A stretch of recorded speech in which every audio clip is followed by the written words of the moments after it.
లూకాసు వార్త 13వ అధ్యాయము 10వ వచనం నుంచి 17వ వచనం వరకు నేను చదువుతాను.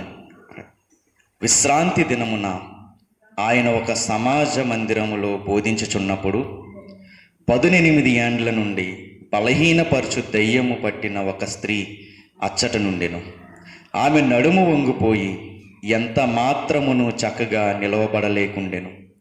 యేసు ఆమెను చూచి రమ్మని పిలిచి, అమ్మా, నీ బలహీనత నుండి విడుదల పొంది ఉన్నావని ఆమెతో చెప్పి ఆమె మీద చేతులుంచగానే ఆమె చక్కగా నిలవబడి దేవుని మహిమపరిచెను.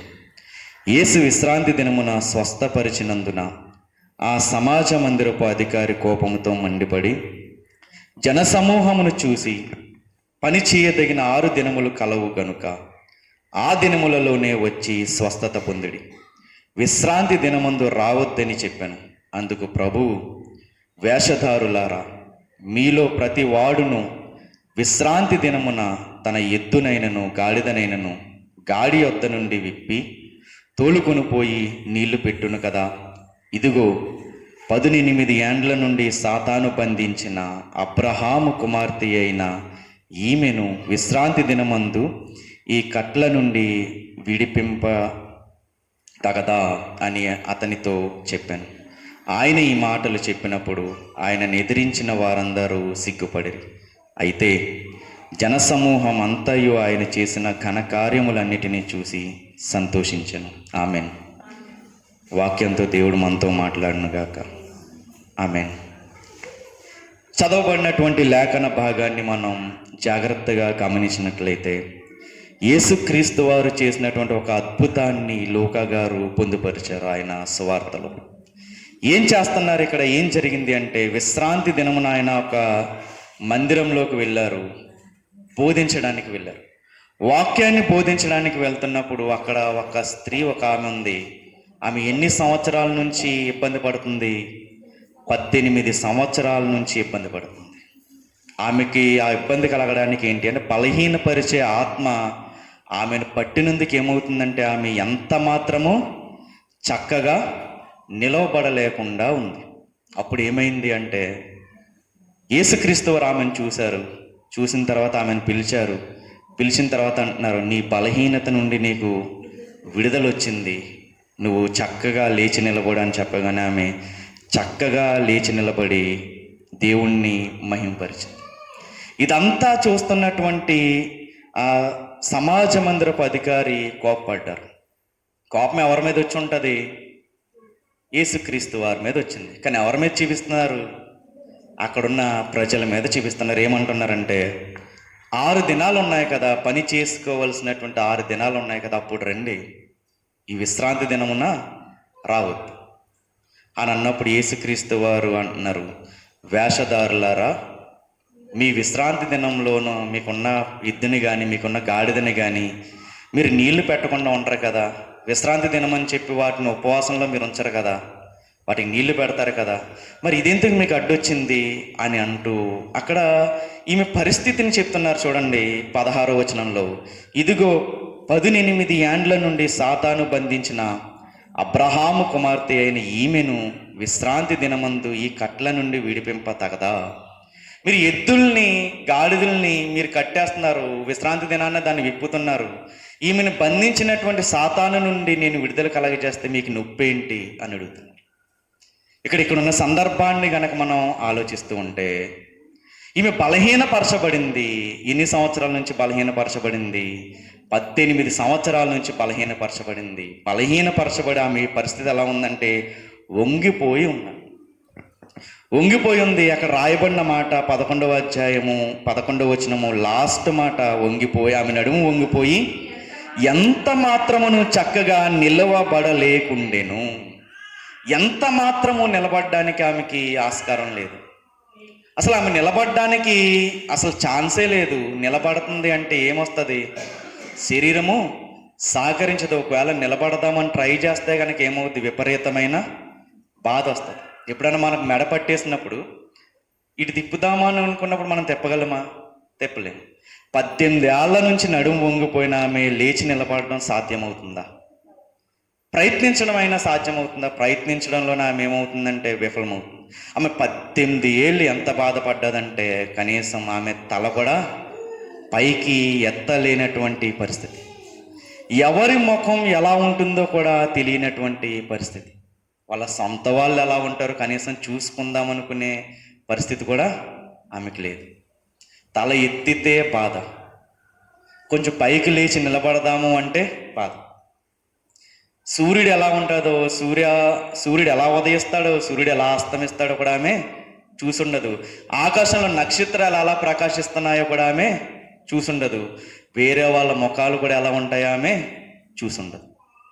అటువంటి ఆమె గురించి దేవుడు ఇక్కడ ఒక మాట కోట్ చేస్తున్నాడు 16వ వచనంలో, అబ్రహాము కుమార్తె అయిన ఈమెను. ఎందుకు ఈ మాట చెప్తున్నాడు యేసుక్రీస్తు వారు?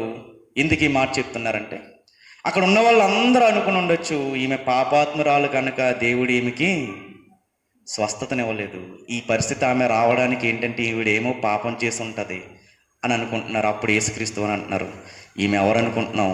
అబ్రహాము కుమార్తె. ఈమె కూడా ఎవరు? దేవుణ్ణి నమ్ముకున్నటువంటి ఒక విశ్వాసి.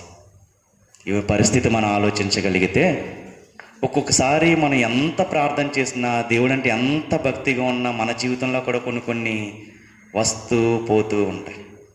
అలా వచ్చింది కదా అని చెప్పి మన పక్కన వాళ్ళు అనుకుంటారు, ఏం పాపం చేసి ఉంటుందో అనుకుంటారు. ఏం తప్పు చేసి ఉంటుందో ఈమెకి పరిస్థితి వచ్చింది, దేవుడు దేవుడు అంటూ తిరుగుతూ ఉంటుంది. ఆఖరికాల దేవుడు ఏం చేశాడు? ఏమిని తల ఎత్తుకోలేకుండా చేశాడు. ఇక్కడ ఈవిడ గురించి చెప్పబడుతున్న మాట ఏంటి అంటే, ఈవిడి సాతాను చేత బంధించబడింది, లేదా సాతాను చేత పీడించబడుతుంది. కానీ ఈమె సాతాను అని చెప్పబడదు. ఈవిడికి ఒక ప్రాబ్లం ఉంది, ఈవిడికి ఒక అనారోగ్యం ఉంది. ఏంటి అనారోగ్యము? నడుము వంగిపోయింది, ఏమాత్రము సరిగ్గా నిలబడట్లా. ఈమె సాతాను చేత బంధించబడింది, కానీ ఈమె సాతాను కాదు అన్న విషయాన్ని దేవుడు ఇక్కడ చెప్తున్నాడు. మన జీవితంలో కూడా ఒక్కొక్కసారి దేవుడిని నమ్ముకున్నప్పుడు మనకి ఏమేమి వస్తూ ఉంటాయంటే, అవమానాలు వస్తూ ఉంటాయి, బాధలు వస్తూ ఉంటాయి. ఒక్కొక్కసారి మనం డిప్రెషన్కి లోనవుతున్న పరిస్థితి వస్తుంది. ఒక్కొక్కసారి బాగా నీరసించిపోతాము. ఒకసారి ఎందుకురా ఈ జీవితము, నేను బ్రతుకుండి ఎందుకు అని అనిపిస్తూ ఉంటుంది. ఒక్కొక్కసారి మనం ఊహించినట్టుగా జరగకపోవడం మనల్ని ఏం చేస్తూ ఉంటుంది అంటే, మనల్ని కృంగుదలకి తీసుకువెళ్తూ ఉంటుంది. ఒక వారం బాగుంటుంది, మిగిలిన 3 వారాలు కూడా బాగోలేనటువంటి పరిస్థితి ఉంటుంది. మరలా ఒక వారం బాగుంటుంది, మళ్ళీ ఒక వారము ఏదోటి వస్తూ ఉంటుంది. అప్పుడు అంటుంది మనతో సాతాను, నువ్వు దేవుణ్ణి నమ్ముకుని నీకేం ప్రయోజనం వచ్చింది? నువ్వు దేవుణ్ణి నమ్ముకుంటున్నావు, వాక్యం వింటున్నావు, మందిరానికి వెళ్తున్నావు, నీకు ఎందుకు ఈ శ్రమ వస్తుంది? ఎందుకు నీకు అనారోగ్యం వస్తుంది? ఎందుకు నీ జీవితంలో ఈ ఆయాసకరమైనటువంటి పరిస్థితులు? అప్పుడు మనకు అనిపిస్తూ ఉంటుంది సాతాను చెప్తున్నప్పుడు, దేవుడు ఎక్కడో నన్ను చిన్న చూపు చూసుంటాడు, అందుకే నాకు ఇన్ని బాధలు వస్తున్నాయి. ఈమె పరిస్థితిని మనం ఆలోచించగలిగితే, దేవుడు ఇక్కడ ఒక మాట అంటున్నాడు యేసుక్రీస్తు వారు, ఈమె అబ్రహాము కుమార్తె. మీరు ఈవిడ్ని ఒక పాపిష్టి దానిలాగాను, ఒక పాపిగాను మీరు చూడవలసిన పని లేదు. ఈవిడ కూడా ఎవరిని నమ్ముకుంది? దేవుణ్ణి నమ్ముకుంది. ఒక పక్కన చూస్తేనేమో శారీరకంగా బాధపడుతుంది, ఒక పక్కన చూస్తేనేమో సామాజికంగా బాధపడుతుంది. శారీరకమైనటువంటి బాధ ఒకవైపు అంటే, వాళ్ళ చుట్టూ ఉన్న వాళ్ళు అంటున్న మాటలు మరొక వైపు. అది ఏ బాధ అంటామంటే సామాజికమైనటువంటి బాధ. ఏంటి సామాజికమైనటువంటి బాధ అంటే, ఈవిడికి వస్తున్నటువంటి ఈవిడి నిలబడినటువంటి విధానం చూస్తుంటే వాళ్ళు అంటున్నారు, హేళన చేస్తూ ఉంటారు. ఆ చుట్టూ ఉన్న పిల్లలు ఏమంటారు? సాధారణంగా ఒక వ్యక్తిలో ఏదైనా లోపం ఉందనుకో, వాళ్ళ చుట్టూ ఉన్నారు, ఆ లోపాన్ని బట్టి ఎక్కిరిస్తారు. ఒక పక్క నుంచి నవ్వుల పాలవుతున్నటువంటి జీవితం, ఒక పక్క నుంచి హేళన చేస్తున్నారు, ఒక పక్క నుంచి వెలివేసినట్టుగా చూస్తున్నారు, ఒక పక్కన ఆలోచిస్తూ ఉంటే 18 సంవత్సరాలు ఒకటే బాధ, ఒకటే రోగము, నడుము వంగిపోయిందంటే ఆమె యవ్వనాన్ని కూడా ఆమె కూలిపోయింది. చిన్న చిన్న ఆనందాలు అన్నీ కూడా ఆమె జీవితంలో ఏమైంది? కూలిపోయింది. 18 సంవత్సరాల నుంచి ఆమె బాధపడుతుంటే ఈవిడ ఒక క్వాలిటీ మనకు కనపడుతుంది. ఏంటా క్వాలిటీ? ఈరోజు ఆ క్వాలిటీని బట్టి మన అందరము బుద్ధి తెచ్చుకోవాల్సినటువంటి ఒక క్వాలిటీ ఈవిడ మనకు చూపిస్తుంది. ఏంటా క్వాలిటీ అంటే 18 సంవత్సరాల నుంచి ఆమె బలహీనపరిచి ఆమె దెయ్యం ఆమెను ఏలుబడి చేస్తున్నా ఆమె 18 సంవత్సరాల నుంచి ఎక్కడ కూర్చుంటుంది? సమాజ మందిరం దగ్గర కూర్చుంటుంది. 18 సంవత్సరాల నుంచి బాధపడుతున్న ఆమె దేనికి మానలేదు? చర్చికి రావడం మానలేదు. 18 సంవత్సరాల నుంచి సమాధానం లేకపోయినా ఆమె దేన్ని మానలేదు? ఆరాధనని మానలేదు. ఈమె మనకు నేర్పుతున్న పాఠం, వంగిపోయి నడవలేని పరిస్థితుల్లో ఉన్న నేనే మందిరాన్ని మానట్లేదు. చిన్న రొంపు వచ్చినా, చిన్న దగ్గు వచ్చినా ఊరికినే క్షణంలో మందిరాన్ని నెగ్గొట్టే మనకు ఆమె నేర్పుతున్న పాఠం, ఒక్కసారి నన్ను చూసి మీరు బుద్ధి తెచ్చుకోండి, నన్ను చూసి మీరు సిగ్గుపడండి అని మనకి ఇవిడ ఏం చెప్తుందంటే ఒక పాఠాన్ని చెప్తుంది. కొంతమంది మనం చూస్తే మందిరాన్ని ఉత్తినే ఎగ్గొట్టేస్తాం. చిన్న చినుకు పడిందంటే బయటికి వెళ్తే ఎక్కడ మనం మొక్క మొలిసేస్తామని చెప్పి మందిరానికి కూడా మనం రాము. మనం వచ్చే దారి బాగోలేదు, ఏం వెళ్తాంలే అనుకుని మనం మానేస్తాము. ఒక్కొక్కసారి ఏమవుతుందంటే జీవితంలో వెనకపడ్డాం కదా, ఎంత మనం మందిరానికి వెళ్తున్నా ఏం ఉపయోగం, మన జీవితంలో ఎదుగుదల లేదు కదా అని మనం చర్చిని కాదు, సాక్షాత్ ఎవరిని విడిచిపెట్టేస్తాం? దేవుణ్ణే విడిచిపెట్టేస్తాం. ఇక్కడ ఈవిడ పరిస్థితి చూస్తే 18 సంవత్సరాల నుంచి ఆమెని బాధ వేధిస్తున్నా, 18 సంవత్సరాల నుంచి సరిగ్గా లేవలేని పరిస్థితి ఉన్నా, ఒక విషయాన్ని మనం ఆలోచిస్తుంది, నడుము వంగిపోయిందంటే ఆమె 2 కాళ్ళతో నడిచేయగలదా? ఖచ్చితంగా ఎవరి సహాయం కావాలి? ఒక కర్ర సహాయము తీసుకుని ఉండొచ్చు. ఒక 3 కాళ్ళు వేసుకుని ఆవిడ కాళ్ళు ఈడ్చుకుంటూ మందిరానికి వస్తున్నప్పుడు మనకు అన్నీ బాగుండి చిన్న చిన్న కారణాలు చెప్తూ దేవుడిని మనం విడిచిపెడుతుంటే మన జీవితంలో కార్యాలు జరుగుతాయా? వాక్యాన్ని బట్టి, ఈవిడి జీవితాన్ని బట్టి చెప్తున్నాను. మందిరాన్ని గనక సునాయాసంగా మనం మానుతూ ఉంటే, ఒక క్రమమైనటువంటి పద్ధతి గనక మనకు లేకుండా ఉంటే మన కుటుంబాల్లో ఎప్పుడు కూడా వెలుగులనేవి రావు. ఉత్తినే మందిరం మానేసి ఏ కారణం లేకుండా చిన్న చిన్న కారణాలు చూపించి మనం మందిరాన్ని గనక ఎగ్గొట్టేసే పరిస్థితుల్లో ఉంటే ఖచ్చితంగా వాక్యం చెప్తుంది, నువ్వు దేవుని దృష్టిలో ఉండవు. నువ్వు దేవుని దృష్టిలో ఉండాలి అంటే మనం ఎక్కడ ఉండాలి? మందిర ఆవరణలో మనం ఉండాలి. దేవుని సన్నిధికి మనము చేరాలి. సాతాను పక్కన శోధిస్తుంది, కానీ ఆమె మందిరం పట్ల ఉన్న ఆసక్తిని మాత్రం ఆపలేకపోయింది. ఆమె శరీరాన్ని కృంగతీస్తుంది, కానీ ఆమె మనసుని సాతాను ఆపలేకపోయింది. ఆవిడ వస్తుంది, ప్రతి వారము వస్తున్నప్పుడు అనుకుంటుంది, దేవుడు ఈరోజన్నా నాకు సమాధానాన్ని ఇస్తాడా, దేవుడు ఈరోజన్నా నాకు సమాధానం ఇవ్వకపోతాడా అని వస్తుంది. ఒక వారం వచ్చింది, సమాధానం రాలేదు. అయినా నేను మాను, ఎప్పుడు వెళ్తాను? మరలా ఎప్పుడు ఆరాధన ఉంటుందో అప్పుడు మళ్ళీ వెళ్తాను. కనీసం ఈ వారమన్నా దేవుడు మార్గాన్ని తెరుస్తాడేమో, ఈసారైనా దేవుడు ద్వారాలు తెరుస్తాడేమో అని మరలా వస్తుంది. మరలా కూడా సమాధానము దొరకట్లేదు. కానీ ఆవిడలో ఉన్నటువంటి ఆసక్తి, ఏదో ఒక రోజున, ఏదో ఒక వారం దేవుడు ఖచ్చితంగా నాకు సమాధానాన్ని, స్వస్థతని ఇస్తాడు. మనం కూడా చర్చికి ఎందుకు రావాలి అంటే చెప్పాలి, దీనికి ఏదో మేలులు చేసేస్తాడని మనము ఎప్పుడు కూడా దేవుణ్ణి ఆరాధించాలి. దేవుణ్ణి ఎందుకు ఆరాధించాలి అంటే, నువ్వు ఆరాధనకు యోగ్యుడో కాబట్టి ఖచ్చితంగా నేను నిన్ను ఆరాధించాలి. నిన్ను ఆరాధిస్తున్నప్పుడు నువ్వు నాకు ఏమి ఇవ్వాలో నీకు తెలుసు కాబట్టి అవన్నీ కూడా నాకు అనుగ్రహిస్తాను. ఈరోజు ఇక్కడ మందిరంలో కూర్చున్న మనము కానీ, వాక్యం వింటున్న ఎవరైనా కానీ, నేను మందిరానికి వస్తున్నాను, నాకు సమాధానం రావట్లేదు అని ఒకవేళ బాధపడుతూ ఉంటే, దేవుడు ఖచ్చితంగా మన జీవితంలో సమాధానాన్ని ఏదో ఒక రోజున ఖచ్చితంగా మనకి దేవుడు ప్రసాదిస్తాడు. ప్రసంగి గ్రంథంలో ఒక మాట ఉంటుంది, ప్రతి దానికి కూడా ఏమున్నదంట? సమయం ఉంది. ప్రసంగి గ్రంథము 3వ అధ్యాయము, ప్రసంగి గ్రంథము 3వ అధ్యాయం. ప్రతి దానికి సమయము కలదు, ఆకాశము క్రింద ప్రతి ప్రయత్నమునకు సమయము కలదు. పుట్టుటకు, చచ్చుటకు, నాటుటకు నాటబడినది పెరికి వేయబడుటకు, చంపుటకు, బాగు చేయుటకు, పడగొట్టుటకు, కట్టుటకు, ఏడ్చుటకు, నవ్వుటకు, దుఃఖించుటకు, నాట్యమాడుటకు, ప్రతి దానికి కూడా ఏముందంట? ఒక సమయం అనేది ఉంది. ఆ సమయం వచ్చినప్పుడు ఎవ్వరు కూడా దేవుడు నీకు ఇచ్చేటటువంటి ఆశీర్వాదాన్ని ఆపలేడు. కానీ మనం ఏం చేస్తాము? చిన్న చిన్న కారణాలు చెప్పి, ఏదో పని ఉందని చెప్పి, ఈ పని ఉందని చెప్పి, ఆ పని ఉందని చెప్పి మనం ఏం చేస్తాము? ఎవరిని పక్కన పెట్టేస్తాము? దేవుణ్ణి మనం పక్కన పెట్టేస్తాం. ఒక విషయాన్ని మనం ఆలోచించాలి. బైబిల్లో ఒక వ్యక్తి ఉన్నారు. ఆయన చేయవలసిన సమయంలో చేయవలసినటువంటి పని చేయకపోవడం వల్ల అనేకమైనటువంటి శ్రమల పాలయ్యారు. ఒక వ్యక్తి ఏం చేశారంటే, ఆయన ఆ సమయంలో చేయాల్సిన పని ఒకటి ఉంది, ఆ పని చేయలేదు. ఆ పని చేయకపోవడం వల్ల ఏమైందంటే ఆయన బ్రతుకు ఎన్నో శ్రమల పాలైపోయింది. ఎవరా వ్యక్తి అంటే దావీదు గారు. ఎవరి దావీదు గారు అంటే రోజుకు 3 సార్లు ప్రార్థిస్తారు, 7 సార్లు దేవుణ్ణి స్తుతిస్తారు. ఆయన ఎప్పుడెప్పుడు ప్రార్థిస్తారు దేవుణ్ణి? కీర్తనల గ్రంథము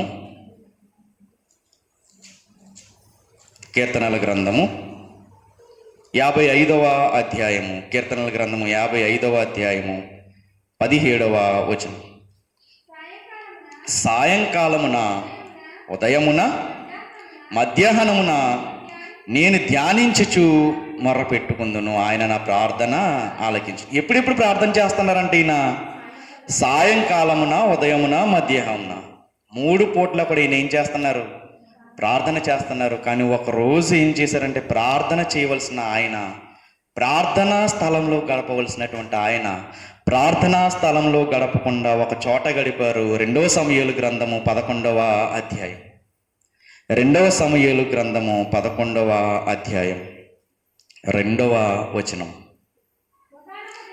ఒకానొక దినమున ప్రొద్దు కుంకిన వేళ, అంటే సాయంకాలమున, దావీదు పడక మీద నుండి లేచి రాజనగరి మిద్దె మీద నడుచుచు పైనుండి చూచుండగా స్నానము చేయు ఒక స్త్రీ కనపడెను.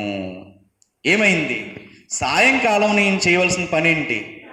ప్రార్థన చేయాలి. ఈయన ఏం చేస్తున్నారు? రాజనగరి మిద్దె మీద లేచిన వెంటనే ప్రార్థన చేసుకోవాల్సిన ఈయన ఏం చేస్తున్నారు? ఆ మిద్దె మీద తిరుగుతూ ఉన్నప్పుడు ఆమెకు ఒక స్త్రీ కనపడ్డది. ఆమె మీద మోహించారు. మోహించిన తర్వాత ఏంటంటే, ఆమెతో శయనించిన తర్వాత ఆమె గర్భవతి అయింది. ఎప్పుడైతే ఆమె మీద మోహించారో ఆమె భర్తను కూడా చంపేసే పరిస్థితికి వచ్చింది, చంపించేశారు. ప్రార్థన చేయడం మానేసి ఈయన చేసిన పని వల్ల ఎంత పరిస్థితికి దిగజారిందంటే ఈయన స్థితి. 15వ అధ్యాయము, 2 అధ్యాయాలు అలా మార్చగానే ఆయన పరిస్థితి మనకు బాధ కలిగిస్తుంది. 15వ అధ్యాయము 30వ వచనం.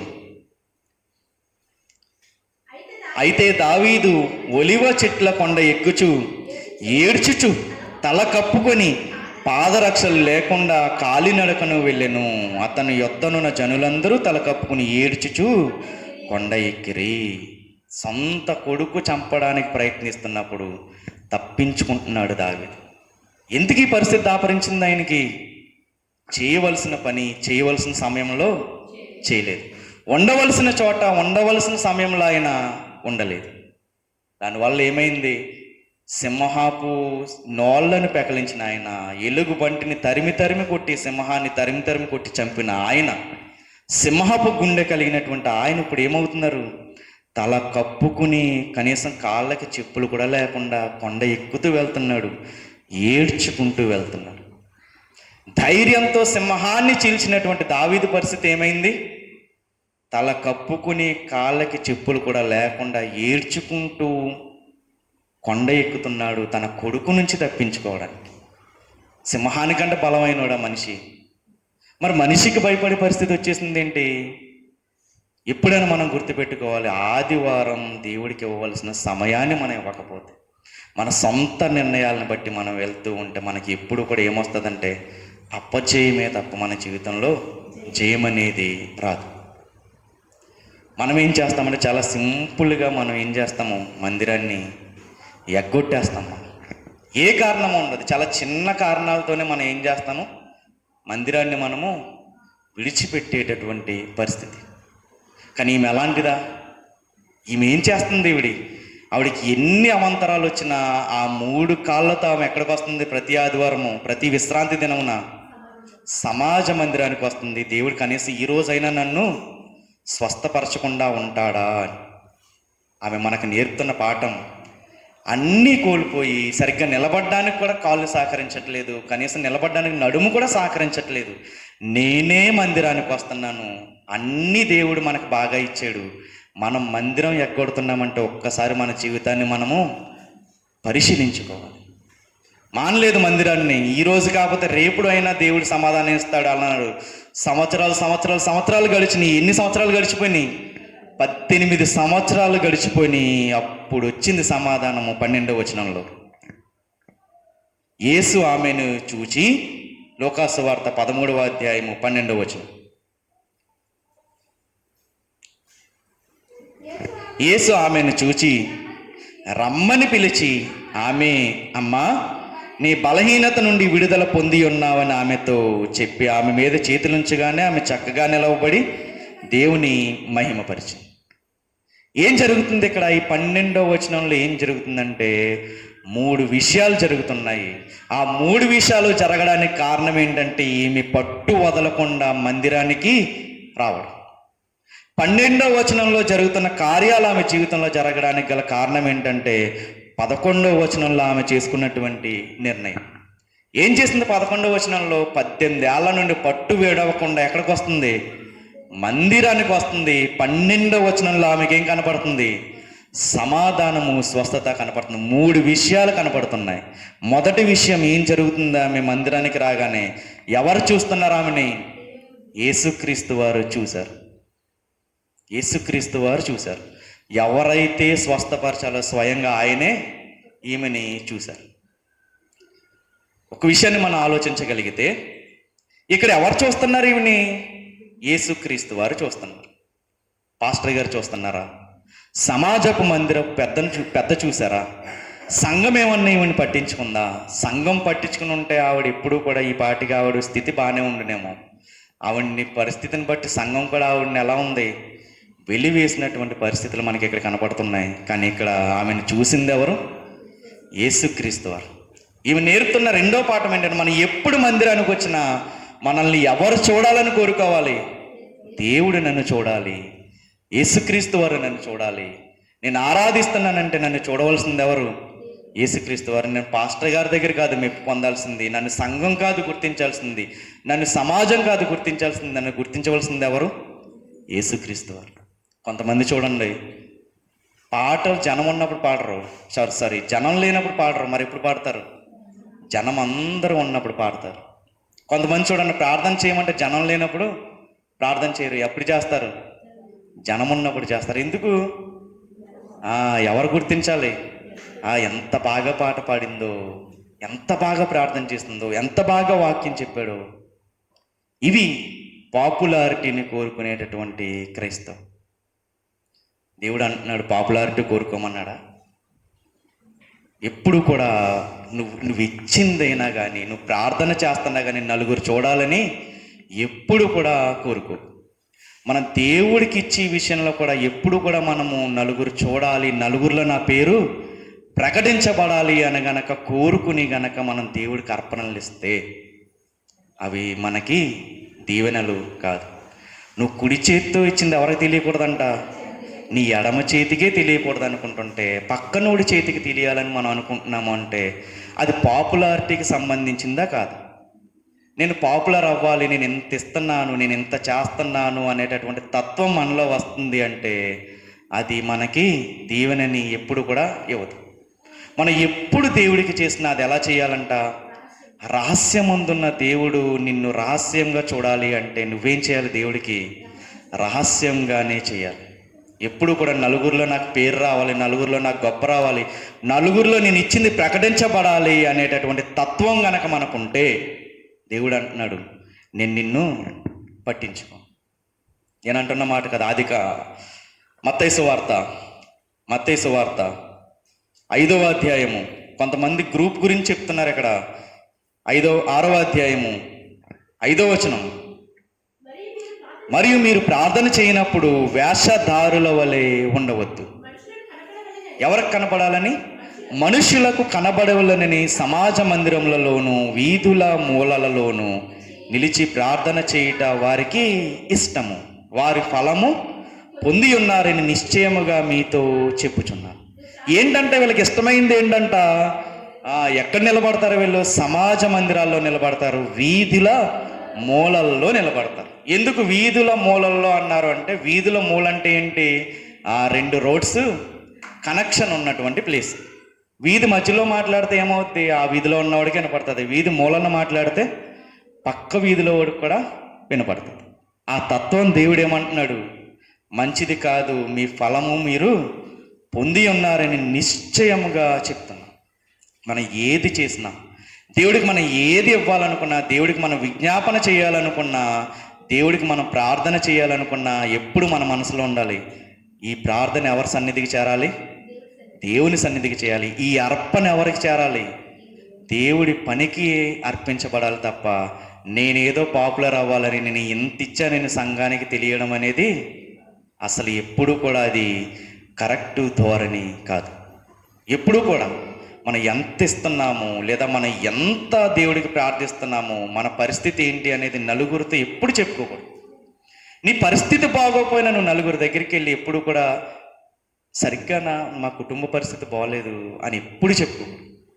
మనం బాగున్నా బాగోకపోయినా ఎప్పుడు మనం చెప్పాల్సిన మాట ఏంటంటే, దేవుడి దయ వల్ల మాకంతా పుష్టిగానే ఉంది, మాకంతా కూడా బాగానే ఉంది, మాకు ఏ బాధ కూడా లేదనే చెప్పాలి. ఒకవేళ నీకు బాధ ఉంటే ఎవరికి చెప్పాలి? దేవుడికి చెప్పాలి. అప్పుడు దేవుడు నిన్ను చూస్తాడు తప్ప మనుషులు చెప్పుకుంటే ఎవ్వరూ కూడా నిన్ను పట్టించుకోరు. ఇవి మందిరానికి వస్తుంది. ఇక్కడ ఎక్కడన్నా మనుషులతో మాట్లాడిన సందర్భాన్ని దేవుడు రాయించలా. నన్ను అక్కడికి తీసుకెళ్ళండి అని ఎవరినైనా సహాయం అడిగినట్టన్నా ఉందా? లేదు. కానీ ఇవి మందిరానికి వస్తున్నప్పుడు ఎవరు చూశారంట? యేసుక్రీస్తు వారు చూశారు. చూసిన తర్వాత అంటున్నారు, ఫస్ట్ విషయం 12వ వచనంలో జరుగుతుంది. యేసు ఆమెను చూశారు. జనాలందరూ ఆమెను ఎలా చూశారంటే, ఈమె పాపం చేసి ఉంటుంది, అందుకే ఈవిడికి పరిస్థితి వచ్చింది, ఈవిడ మన పక్కన కూర్చుంటాం కూడా మనకి కరెక్ట్ కాదు అని వెలివేసినట్టుగా మనుషులు చూస్తుంటే, యేసుక్రీస్తు వారు మాత్రం ఎవరిని చూశారంటే, ఆమెలో ఎవరిని చూశారు? అమ్మ అని పిలిచారంటే ఎవరిని చూసుంటారు? తన తల్లిని చూసుకుని ఉన్నాడు. అక్కడ అందరూ వెలివేసినట్టు చూస్తుంటే యేసుక్రీస్తు వారు మాత్రం ఎలా చూస్తున్నారు? ఒక తల్లిలాగా ఆమెను ఆదరిస్తున్నారు. ఒకవేళ ఈ వాక్యం వింటున్న మన జీవితంలో కూడా మనకి ఈరోజు మనం చేసిన తప్పులు ఒకవేళ తలదించుకునేటట్టుగా ఉంటే, దేవుడు అంటున్నాడు, నువ్వు తప్పు మాత్రమే చేసావు కానీ నువ్వు పాపివి మాత్రమే, కానీ పాపము నీలో ఉంది కానీ నువ్వు పాపిస్తోడివి కాదు. దేవుడికి ఏది అసహ్యం అంటే, పాపం అంటేనే అసహ్యం, కానీ పాపులంటే ఆయనకి ఇష్టం. పాపులను రక్షించుటకు యేసుక్రీస్తు వారు భూమి మీదకు వచ్చారన్న వాక్యము నమ్మదగినదియు పూర్ణ అంగీకారమునకు యోగ్యమై ఉన్నది. పాపుల్ని రక్షించడానికి వచ్చారు. దేవుడు ఎప్పుడు కూడా మనం చేసినటువంటి తప్పుల్ని వేలెట్టి చూపడు. తప్పుల్ని వేలెట్టి చూపేది ఎవరు అంటే, మన చుట్టూ ఉన్న మనుషులు చూస్తారు. ఒక్కొక్కసారి సంఘంలో ఉన్నటువంటి మనుషులు కూడా ఏం చేస్తారంటే, మనుషులు ఈయన కూడా అది యేసు రక్తంలో కడగబడిన వాడు అన్నట్టుగా చూడరు. ఆడి తప్పుని బట్టి ఆడిని చూస్తూ ఉంటారు. అది చాలా తప్పు అని వాక్యం చెప్తుంది. ఎప్పుడు కూడా దేవుడు నీకు ఉన్నటువంటి సమస్యలో ఆయన నిన్ను ఎలా గట్టించాలనే చూస్తారు తప్ప సమస్యలను నిన్ను ఇంకా నీచంగా ఆయన చూసేటటువంటి వ్యక్తి కాదు. యేసుక్రీస్తు వారు అంటున్నారు, నువ్వు పాపము చేసావు కానీ నేను ఎప్పుడు కూడా పాపిష్టుడిగా నిన్ను ఎంచను. నిన్ను నేను ఏం చేస్తానంటే, నా రక్తంతో నిన్ను శుద్ధీకరిస్తాను. నువ్వు నా దృష్టిలో ఎలాంటి వాడు అంటే, నువ్వు ఒక ప్రత్యేకించబడినటువంటి వాడవు, నువ్వు ఒక ఘనమైనటువంటి వాడవు, నువ్వు ఒక గౌరవించదగినటువంటి వాడవు. ఈరోజు నీకున్నటువంటి వ్యసనాలు కానీ, నీకున్నటువంటి పొరపాట్లు కానీ, నువ్వు చేసినటువంటి పొరపాట్లు కానీ, నీ చుట్టూ ఉన్న వాళ్ళు నిన్ను చిన్న చూపు చూస్తున్నారేమో, కానీ దేవుని దృష్టిలో నువ్వు ఎలాంటోడివి? ఒక ప్రత్యేకించబడినటువంటి వాడు. కొన్ని వ్యసనాలు, కొన్ని బాధలు, కొన్ని అవమానాలు ఈరోజు నిన్ను తలదించుకునేటట్టుగా చేసి ఉండొచ్చు. ఈరోజు నువ్వు వంగిపోవడానికి కారణం, నువ్వు తల వంచడానికి కారణం ఒకవేళ మనం చేసినటువంటి తప్పులు కానీ, మనం చేసినటువంటి పొరపాట్లు కానీ, మనం చేసినటువంటి మనకున్నటువంటి వ్యసనాలు కానీ మనల్ని ఎందుకు పనికిరాని వాళ్ళుగా చిత్రీకరిస్తుంటే దేవుడు మాత్రం ఏమంటున్నాడంటే, నువ్వు నా దృష్టిలో ఒక ప్రత్యేకించబడినటువంటి వాడవు, నిన్ను నేను గౌరవప్రదంగా నిన్ను నిలబెడతాను. నువ్వు పైకి గంభీరంగా కనిపిస్తున్నా నీ మనసులో ఏదో తెలియని వేదన ఒకవేళ నిన్ను కృంగతీస్తుందేమో, నిన్ను వంగతీస్తుందేమో. దేవుడు అంటున్నాడు, నువ్వు పూర్వం చేసినటువంటి మిస్టేక్స్, తప్పుల్ని నేను ఎప్పుడూ కూడా పెద్ద పట్టించుకోను. ఎప్పుడైనా నువ్వేం చేస్తావంటే వాక్యాన్ని బట్టి నువ్వు ఒక్కసారి కనుక హృదయాన్ని ఇవ్వగలిగితే వాక్యానికి, తాగుడనే వ్యసనం నిన్ను అగౌరవపరుస్తుందేమో, నలుగురిలో నిన్ను చేదరించుకునేటట్టుగా చేస్తుందేమో, మోసగాడనేటటువంటి ముద్ర నీ మీద ఉందేమో, ఎందుకు పనికిరానోడు అన్నటువంటి ముద్ర నీ మీద ఉందేమో. ఒక్కసారి ఆయన కనుక మనము చోటు ఇవ్వగలిగితే ఆయన మనల్ని ఖచ్చితంగా చూస్తాడు. చూశాడా లేదేమి?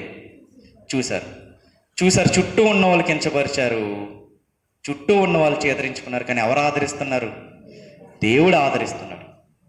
ఒకవేళ నీ గురించి పక్కన ఎవడన్నా చెడుగా మాట్లాడుకుంటూ ఉండొచ్చేమో, నేను కించపరుస్తూ ఉండొచ్చేమో, నేను తప్పుగా కొలుస్తున్నారేమో, నీ క్యారెక్టర్ మీద నీళ్లు చల్లే పరిస్థితి చేస్తున్నారేమో, నువ్వు దురదృష్టవంతుడిని, నా జీవితం ఇంతే అని నువ్వు ఎప్పుడు కూడా అనుకోవద్దు. 18 ఏళ్ల నుండి బాధపడుతుంది, ఈమె జీవితంలో ఎప్పుడు కూడా కృంగిపోయినట్టుగా మనకి కనపడలా. శరీరం మాత్రమే వంగింది, కానీ మనసు ఎలా ఉంది? ఈవిడిది చాలా దృఢంగా ఉంది. మనల్ని దేవుడు ఆయన ఉద్దేశంలో ఎలా మనల్ని చూడాలనుకుంటున్నాడు ఖచ్చితంగా అలాగే చూస్తాడు. ఇక్కడ కూడా చూశారు ఆమెని. చూసిన తర్వాత 12వ వచనంలో ఆయన చేస్తున్న రెండో పని ఏంటి? రమ్మని పిలిచారు. చూసిన తర్వాత వదిలిపెట్టేశారు. ఆయన ఏం చేశారు? రమ్మని పిలిచారు. మనం కూడా ప్రతి ఆదివారము చర్చికి వస్తున్నాము. ఏంటి నాకు ఒక్క వారం కూడా స్వస్థత రావట్లేదు, ఏంటి నా పరిస్థితి ఎలా ఉందని బాధపడుతూ ఉంటే, ఖచ్చితంగా దేవుడు ఏదో ఒక ఆదివారం నాడు మనల్ని ఖచ్చితంగా చూస్తాడు. ఏదో ఒక ఆదివారం నాడు ఏదో ఒక వాక్యం ద్వారా నీకు ఖచ్చితంగా సమాధానాన్ని ఇస్తాడు. ఎప్పుడు కూడా మనం దేవుణ్ణి విడిచిపెట్టకూడదు. ప్రతి దానికి ఏముందంట? ఒక సమయం ఉంది. ఆ సమయం వచ్చేంత వరకు మనము వేచి చూడాలి. ఎప్పుడు కూడా మనం ఎదుటి వాళ్ళని కించపరిచేటట్టు కానీ, లేదా ఎవడో ఏదో మాట అన్నాడని కానీ మనల్ని మనం తగ్గించుకునే పరిస్థితి కానీ, మనల్ని మనం లోకు చేసుకునే పరిస్థితి కానీ మనము చేయకూడదు. ఈరోజు నేను అవమానాలు పాలవ్వచ్చేమో, కానీ దేవుడు ఖచ్చితంగా నా తలని అందరి మధ్యలో తల ఎత్తి నన్ను ఒక కీర్తిరాలుగా నన్ను దేవుడు నిలబెడతాడు. ఈ 12వ వచనంలో యేసుక్రీస్తు వారు చేస్తున్న 3వ పని ఏంటి అంటే, నీ బలహీనత నుండి విడుదల పొంది ఉన్నావు. ఏంటి యేసుక్రీస్తు వారు మనకు చెప్తున్న మాట ఏంటి అంటే, ఎవరన్నా నీ దగ్గరికి బాధతో, కష్టంతో, వేదనతో వస్తే అప్పుడు నువ్వు అనాల్సిన మాట ఏంటంటే, అలా జరిగిందా, నువ్వేదో చేసి ఉంటావు అందుకని అలా జరిగి ఉంటుంది, నువ్వెక్కడో తప్పుడు అడిగేసి ఉంటావు అందుకే అలా జరిగి ఉంటుంది. అది కాదు మనం చెప్పవలసింది. ఏం చెప్పాలి? అలా జరిగిందా, ఏం బాధపడద్దు, దేవుడు నీకు విడుదలనిస్తాడు, దేవుడు నీకు స్వస్థతనిస్తాడు. ప్రార్థన చేసుకో, వాక్యాన్ని చదువు, దేవుడే నీకు సమాధానాన్ని ఇస్తాడు. ఇక్కడ యేసుక్రీస్తు వారు పిలిచిన తర్వాత అంటున్నారు, నీ బలహీనత నుండి విడుదల పొంది ఉన్నావని ఆమెతో చెప్పాను. ఎప్పుడు మనం మాట్లాడినా, ఎదుటి వాళ్ళతో మాట్లాడినా, ఎదుటి వాళ్ళని కనపరుస్తూ మాట్లాడాలి. ఎదుటి వాళ్ళతో మనం ఎలా మాట్లాడాలంటే పాజిటివ్గానే మాట్లాడాలి, కానీ ఎప్పుడు కూడా వాళ్ళని కించపరిచేటట్టు, వాళ్ళని లోకు చేసేటట్టు ఎప్పుడు కూడా మనము మాట్లాడాలి. యేసుక్రీస్తు వారు పిలిచారు. పిలిచిన తర్వాత అంటున్నారు, ఒక పాజిటివ్గా మాట్లాడుతున్నారు, నీ బలహీనతల నుంచి నువ్వు విడుదల పొంది ఉన్నావు. ఆయన స్వస్థత చేయడానికంటే ముందు వాడుతున్న మాట ఏంటి? ఒక మేలుకరమైనటువంటి మాట, ఒక మంచి సమాచారాన్ని ఆమెకి తెలియజేస్తున్నాడు. ఎప్పుడు మనం మాట్లాడినా కానీ, ఎదుటి వాళ్ళతో మాట్లాడుతున్నా కానీ ఎప్పుడు కూడా పాజిటివ్గానే మాట్లాడాలి, కానీ నెగిటివ్గా ఎప్పుడు కూడా మనము మాట్లాడాలి. ఎందుకు పాజిటివ్గా మాట్లాడాలి? సామెతల గ్రంథము 15వ అధ్యాయము, సామెతల గ్రంథము 15వ అధ్యాయము 30వ వచనం. సామెతల గ్రంథము 15వ అధ్యాయము 30వ వచనం. కన్నుల ప్రకాశము చూచుట హృదయమునకు సంతోషకరము మంచి సమాచారము ఎముకలకు పుష్టినిచ్చును. మంచి సమాచారము అంటే పాజిటివ్ థాట్స్, పాజిటివ్గా మాట్లాడడం. ఎదుటి వాళ్ళతో ఎప్పుడు కూడా మంచి సమాచారం తెలియజేయడం ఏమవుతుందంట, వాళ్ళ ఎముకలకి పుష్టినిస్తుందంట. ఇక్కడ యేసుక్రీస్తు వారు కూడా ఈమెతో ఏమంటున్నారు, అమ్మా నీ బలహీనతల నుంచి నువ్వు స్వస్థతను పొందుతున్నావు. ఒక మంచి మాట ఏం చేసింది, దేవుణ్ణి నిలబడేటట్టుగా చేసింది. ఒక మంచి మాట. ఎవరితో మనం మాట్లాడుతున్నా కానీ ఎప్పుడు వాళ్ళని కించపరిచేటట్టు మనము మాట్లాడు. వాళ్ళకి ధైర్యాన్ని ఇచ్చేదిగా మన మాటలు ఉండాలి, వాళ్ళకి ఆదరణ కలిగించేదిగా మన మాటలు ఉండాలి తప్ప ఇంకా వాళ్ళు కృంగిపోయే మాటలు మనము ఎక్కడా కూడా వాడకూడదు. 13వ వచనం, ఆమె మీద చేతులు ఉంచగానే ఆమె చక్కగా నిలవబడి దేవుణ్ణి మహిమపరిచింది. ఇచ్చాడు దేవుడు స్వస్థత. తర్వాత ఈమె ఏం చేస్తుంది, దేవుణ్ణి మహిమపరుస్తుంది. మర్చిపోలేదు, నాకు ఇంత చేసిన దేవునికి నేనేం చేయగలను అని ఆలోచించడం మొదలు పెడుతున్నటువంటి ఒక స్త్రీ మనకు కనపడుతుంది. ఈరోజు వాక్యం వింటున్న మన జీవితంలో కూడా దేవుడు ఎన్నో కార్యాలు చేశాడు, ఎన్నో బాధల నుంచి మనల్ని విడిపించాడు. కానీ మనం మర్చిపోయేది ఏంటి అంటే, బాధల్లో ఉన్నప్పుడు స్తుతించగలిగినంతగా మనము దేవుడు ఆశీర్వదించిన తర్వాత ఆయన్ని స్తుతించలేము. బాధల్లో ఉన్నప్పుడు ఆయన చెయ్యి మనకు తోడుగా ఉండాలని కోరుకుంటాము, కానీ ఆయన చెయ్యి మనకు తోడుగా ఉన్నప్పుడు మనం ఏం చేస్తాము, ఆయన చెయ్యి విడిచిపెట్టేటట్టుగా మన ప్రవర్తనని మనం కొనసాగిస్తాం. వంగిపోయింది, నడుము వంగిపోయింది, సరిగ్గా నిలబడడానికి కూడా వీల్లేదు. కానీ ఈమె పట్టుదల కలిగితే ఎక్కడికి వస్తుంది, సమాజ మందిరానికి వస్తుంది. సమాజ మందిరానికి వచ్చిన తర్వాత నా దేవుడు ఈరోజు కాకపోతే రేపైనా స్వస్థపరుస్తాడు, చూస్తాను, ఈరోజు కాకపోతే రేపైనా సమాధానాన్ని ఇస్తానని ప్రతి వారము రావడం మొదలుపెట్టింది. ఖచ్చితంగా దేవుడు ఏం చేశాడు, ఆమె జీవితంలో స్వస్థతనిచ్చాడు, సమాధానాన్ని ఇచ్చాడు. ఆమె జీవితంలో ఆమె పడ్డ వేదన అంతటిని, అవమానాన్ని అంతటిని కొట్టివేసి అనేకులకు ఆశ్చర్య కారణంగా ఆమెని నిలబెట్టు. యేసుక్రీస్తు వారు ఆమె మీద చేతులు ఉంచడము అంటే ఆమెని దీవిస్తున్నట్ట కాదు, ఆమెను ఏం చేస్తున్నారంటే దీవిస్తున్నారు. ఇక రాగల రోజుల్లో ఆమె ఎక్కడన్నా తల దించుకుని జీవించగలదా? ఎప్పుడు కూడా ఆమె ఎలా జీవించగలదు, తల ఎత్తుకునే జీవించాలి. మన దేవుడు హస్తం మనకు తోడుగా ఉండాలి అంటే ఖచ్చితంగా ఆయనకి ఇవ్వవలసిన సమయాన్ని మనము ఆయనకి కేటాయించాలి. దేవుడి ఆశీర్వాదాలు మన మీద కుమ్మరించబడాలి అంటే ఎప్పుడు ఆయనకి ఇవ్వవలసిన సమయాన్ని మనము ఆయనకి ఇచ్చి మనము ఆశీర్వాదాలు పొందుకోవాలి తప్ప మనమేం చేస్తాము. ఈ మధ్యన క్రైస్తవుల్లో ఒక ప్యాషన్ మొదలైంది. ఏంటి ఆ ప్యాషన్ అంటే, మందిరానికి మనం సరిగ్గా రాము, కానీ ఏం వచ్చేయాలి, మనకి స్వస్థత వచ్చేయాలి, సమాధానం వచ్చేయాలి, ఆశీర్వాదాలు వచ్చాయి.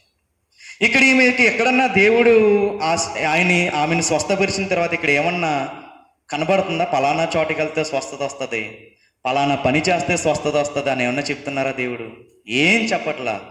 ఏం చూశారు ఆమెలో?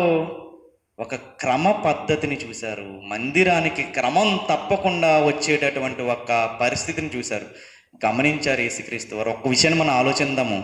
యేసుక్రీస్తు వారు ఆమెను చూశారంట. ఈమె ఏమన్నా వెళ్ళి ఆవిడ దగ్గర పిటిషన్ పెట్టిందా? ప్రార్థన అవసరత ఏమన్నా కోరిందా? కానీ ఈమె పరిస్థితి ఆయన ఎవరు ఎరిగారు? యేసుక్రీస్తు వారు ఎరిగారు. సమాజ మందిరము అంటే, సమాజ మందిరంలో ఎంతోమంది జనం ఉంటారు. ఒక్కసారి మనం ఈ పరిస్థితి ఆలోచించగలిగితే ఈమె ఎలా ఉంది? నిలబడి ఉంటుందా? వంగిపోయి ఉంది. అంతమంది జనంలో వంగిపోయిన ఈమెను దేవుడు ఎలా చూడగలిగారు? ఒకసారి మనం ఆలోచించగలిగితే, అంతమంది జనసమూహం ఉన్నారు, ఈమె వంగిపోయి ఉంది, కానీ ఈమెను చూసింది ఎవరు? యేసుక్రీస్తు వారు. ఎప్పుడు దేవుడు చూడాలని కోరుకోవాలి, క్రమం తప్పకుండా మందిరానికి రావాలి. కానీ ఎప్పుడు కూడా వాక్యంలో ఎక్కడా లేదు. ఈ మధ్యన కొంచెం ప్యాషన్ మొదలైంది. ఏంటి అంటే, పలానా చోటకి వెళ్తే స్వస్థత వస్తుంది, పలానా ఆయన చేసినటువంటి ఆయిల్ రాసుకుంటే స్వస్థత వస్తుంది. ఈ మధ్యన కొత్త వ్యాపారం ఒకటి మొదలైంది. ఏంటి ఆ వ్యాపారం అంటే, కర్చీఫ్లు కూడా అమ్మేస్తున్నారు. బయట 10 రూపాయలు పెట్టి కొనుక్కునే నూనె బయట అక్కడ ఎంత? 100 రూపాయలు, 200 రూపాయలు. ఏసన్న గారు చెప్పినట్టు వాక్యం గుర్తు వస్తుంది నాకు అలాంటివి చూసినప్పుడు.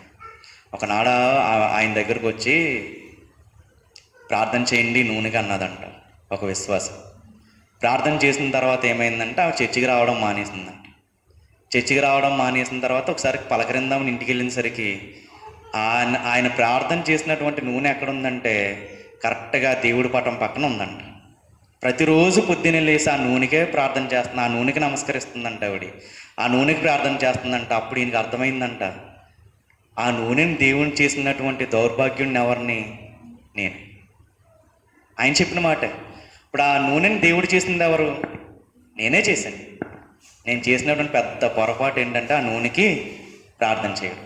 నేను ప్రార్థన చేశాను, దేవుడు స్వస్థత ఇచ్చాడు, కానీ ఈవిడ ఎవరు స్వస్థత ఇచ్చింది అనుకుంటుంది?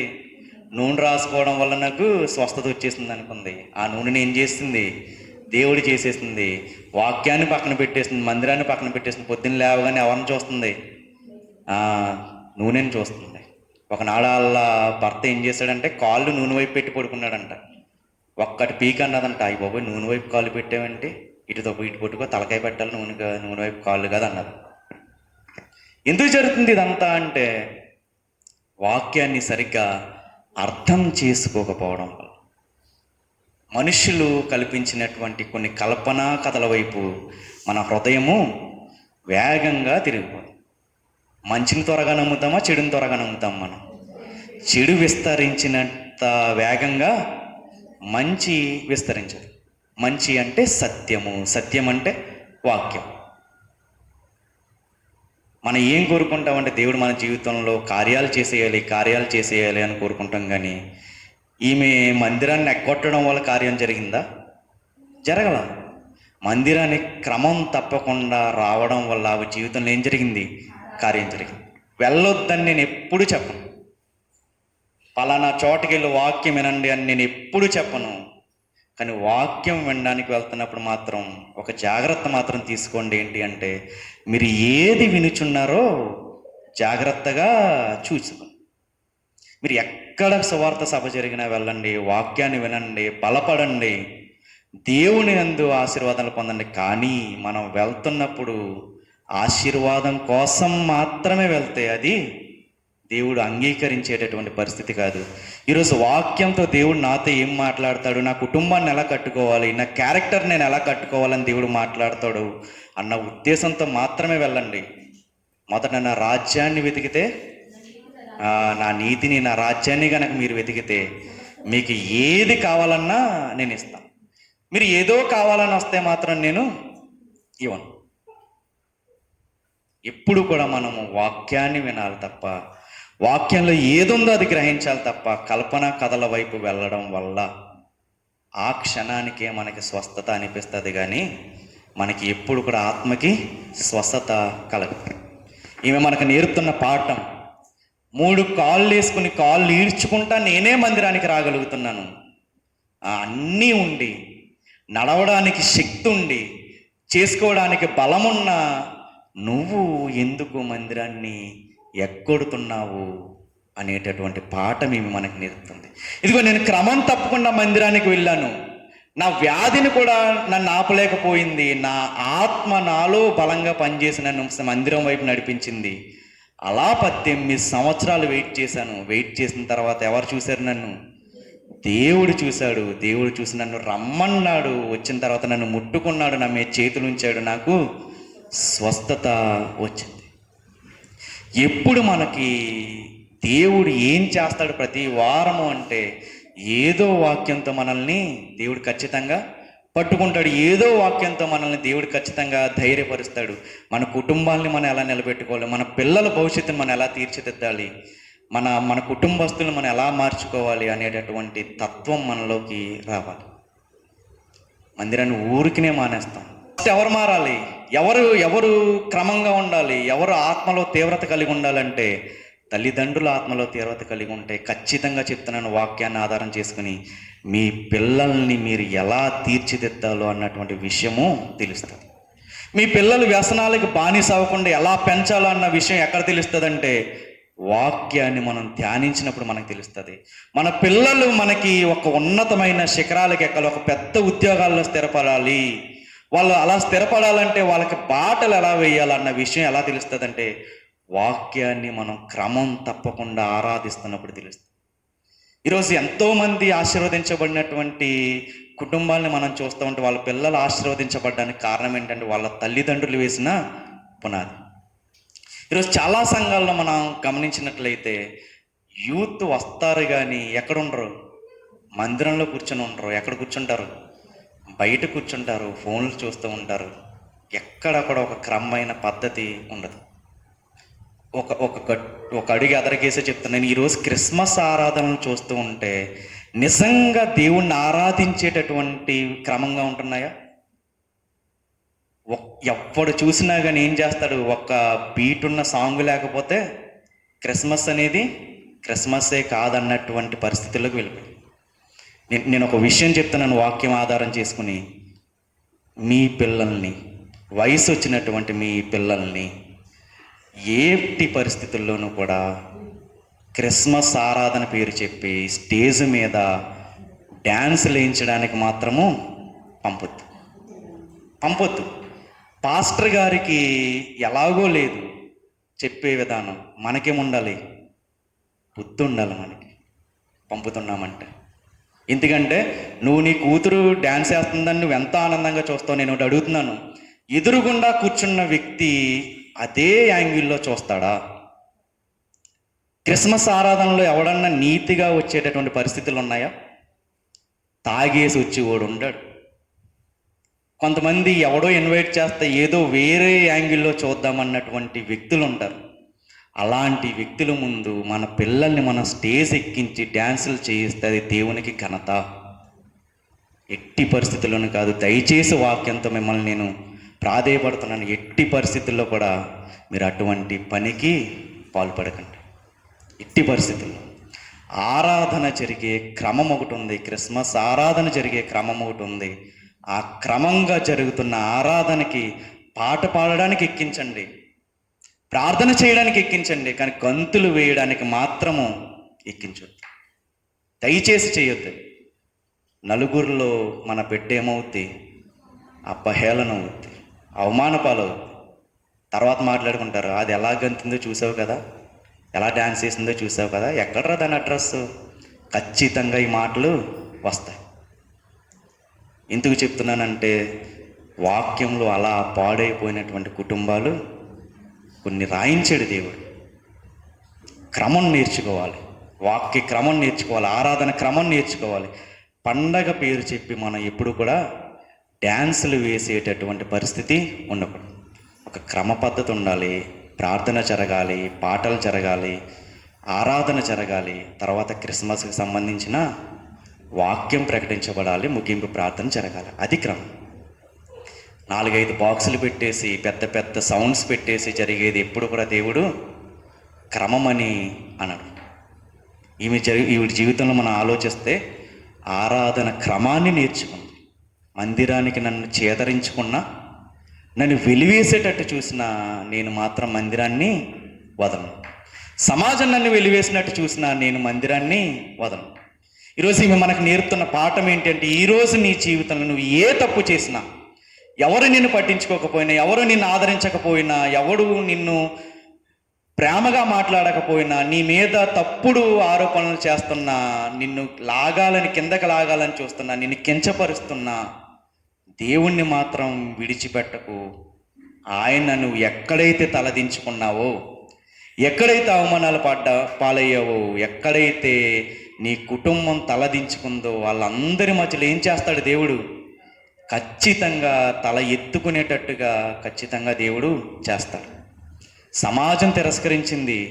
తర్వాత ఆమెకు చేసినటువంటి కార్యాన్ని బట్టి జన సమూహం అంతా ఏం చేశారంటే ఆమెను బట్టి సంతోషించారు. ఆయన చేసిన కార్యాన్ని బట్టి సంతోషించారు. ఈరోజు నీ జీవితంలో మారాన్ని నువ్వు అనుభవిస్తుంటే ఖచ్చితంగా దేవుడు ఏమిస్తాడు? నీ జీవితంలో మాధుర్యాన్ని ఇస్తాడు. ఈరోజు అనారోగ్యాన్ని నిలబడి చేస్తుంటే ఖచ్చితంగా నీ జీవితంలో ఆరోగ్యాన్ని దేవుడు ఇవ్వగలడు. ఆమె జీవితంలో దేవుడు చేశాడు. ఆమె మనకు పాఠం నేర్పుతుంది.